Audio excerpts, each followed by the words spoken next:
Doença inflamatória intestinal. Considerações gerais.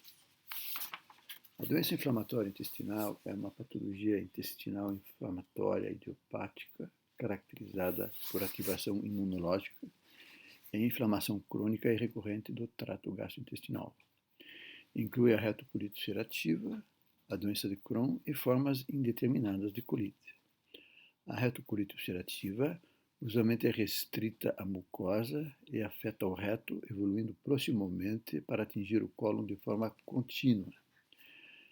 Já na doença de Crohn, a inflamação é transmural, atingindo primariamente o íleo seco de forma descontínua. Pode, entretanto, afetar o trato gastrointestinal desde a boca até o ânus. A doença de Crohn já foi conhecida como enterite regional, porém esse termo deixa de considerar a possibilidade de afecção em outros locais do intestino e do envolvimento multissistêmico. A etiologia é desconhecida. A teoria atual é de que a colite represente resposta inadequada à microflora intestinal ou perda da regulação de células imunológicas intestinais num hospedeiro geneticamente suscetível com incapacidade da resposta imune normal de supressão e de reparo do dano tecidual. A predisposição genética para a doença inflamatória intestinal é apontada pela observação de que membros familiares do paciente estão em alto risco de desenvolver a doença. O risco relativo para parentes de primeiro grau é quase 14 vezes maior do que a da população geral. A etnicidade também exerce importante papel. Os judeus askenazes do leste europeu têm 2 a 4 vezes maior risco de desenvolver a doença inflamatória intestinal do que não judeus, residindo na mesma área geográfica. Existe equivalência entre os sexos, com leve predomínio do masculino para a retocolite ulcerativa e do feminino para a doença de Crohn. Observa-se um primeiro pico de incidência entre os 15 e 45 anos e um segundo pico entre 55 e 65 anos.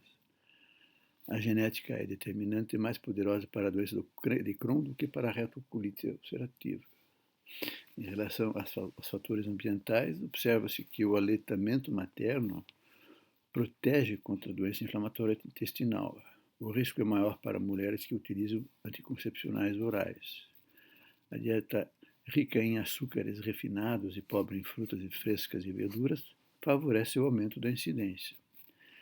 A apendicectomia reduz o risco para a retocolite ulcerativa. A doença de Crohn é mais comum em tabagistas, enquanto na retocolite ulcerativa é mais comum entre tabagistas leves, quando comparados a pesados. Embora a incidência de doença de Crohn esteja aumentando, a retocolite ulcerativa persiste, sendo 3 vezes mais frequente. A nossa aula será sobre aspectos relacionados à doença de Crohn. Na doença de Crohn, os sintomas dependem da localização da doença. Tornam-se sintomáticos quando a doença se complica por estenoses, abscessos ou fístulas.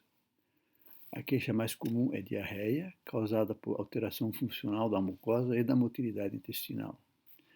A dor na doença de Crohn pode se dever à estimulação de terminais sensitivos pelo bolo alimentar, passando por locais estenosados, e também por dor visceral resultante da inflamação serosa. O emagrecimento observado nesses pacientes se relaciona à baixa ingestão de alimentos causada por um temor de ingerir alimentos que podem causar dor ou diarreia pós-prandial. Enterorragia e eliminação de muco é menos frequente, enquanto que sintomas sistêmicos, acometimento extracolônico, doença perianal e obstruções são mais frequentes. A doença de Crohn parece ter 2 formas de apresentação, uma agressiva fistulizante e outra indolente e cicatrizante.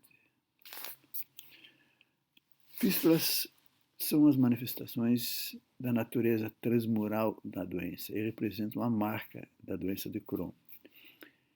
Tendem a ser recorrentes. Fístulas perianais são frequentes, ocorrendo em 15 a 30% dos pacientes.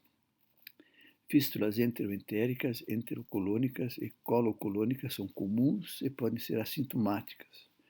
Fístulas retovaginais são mais frequentes em mulheres esterectomizadas e podem levar à eliminação de gases pela vagina. Fístulas enterovesicais causam infecções urinárias recorrentes e podem levar à pneumatúria ou fecalúria. Fístulas enterocutâneas podem se formar após apendicectomia realizada por suposta apendicite. Estenose é outra complicação característica da doença de Crohn e pode ocorrer em qualquer segmento do trato gastrointestinal. Geralmente é recorrente em anastomoses de pacientes que foram submetidos à ressecção intestinal por estenoses. Sintomas incluem cólicas abdominais pós-prandial e distensão, frequentemente evoluindo a obstrução completa. Outra manifestação importante são os abscessos. Presume-se que até 1/4 dos pacientes apresentarão abscesso intraabdominal em algum tempo de sua vida.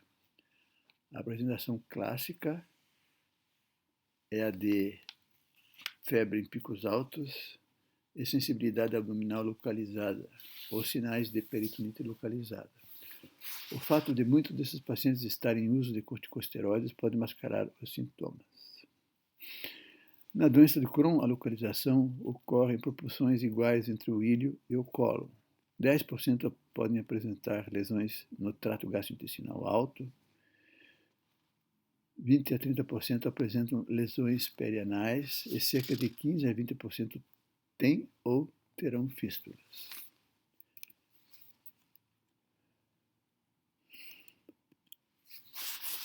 As imagens endoscópicas da doença de Crohn são variadas e apontam para estágios diferentes da doença.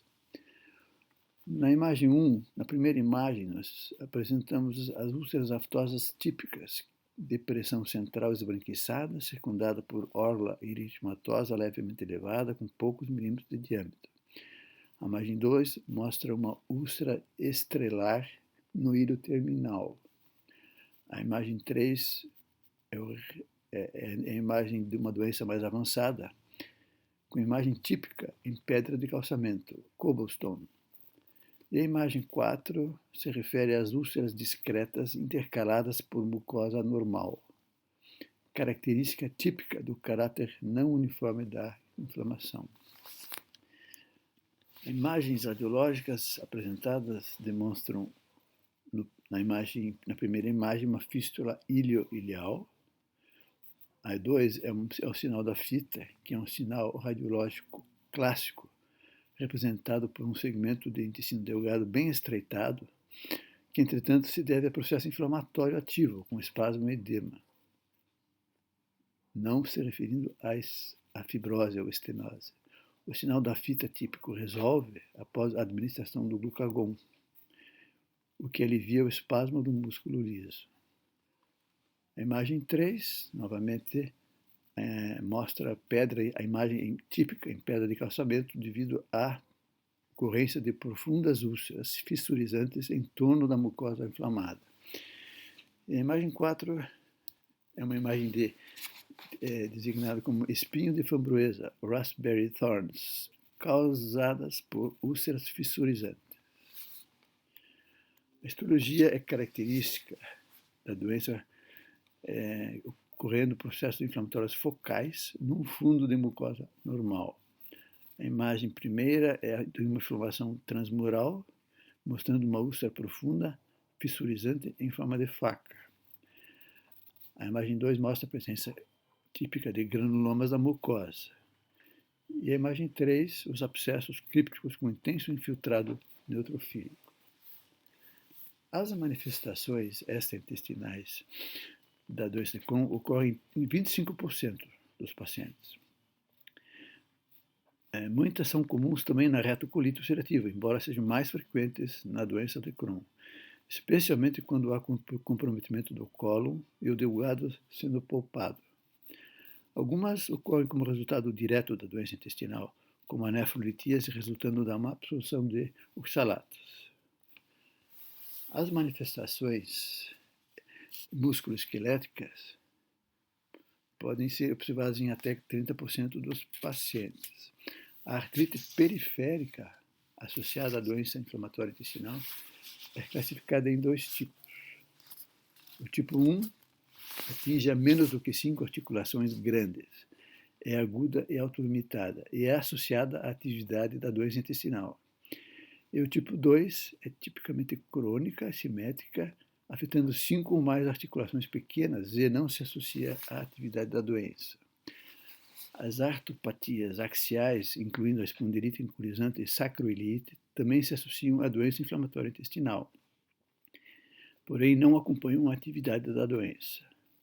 A osteopatia metabólica, com suas consequências, é comum, ocorrendo osteopenia e osteoporose em 30% a 60% dos pacientes. Fatores que contribuem para essa circunstância incluem a má absorção de cálcio e vitamina D. Fator importante de risco é baixo índice de massa corporal. A imagem mostra sacroiliite bilateral com erosões de esclerose, característico das espondiloartropatias simétricas soronegativas, incluindo a espondilite anquilosante associada à doença inflamatória intestinal. As manifestações cutâneas mais comuns associadas à doença inflamatória intestinal são o eritema nodoso e o pioderma gangrenoso.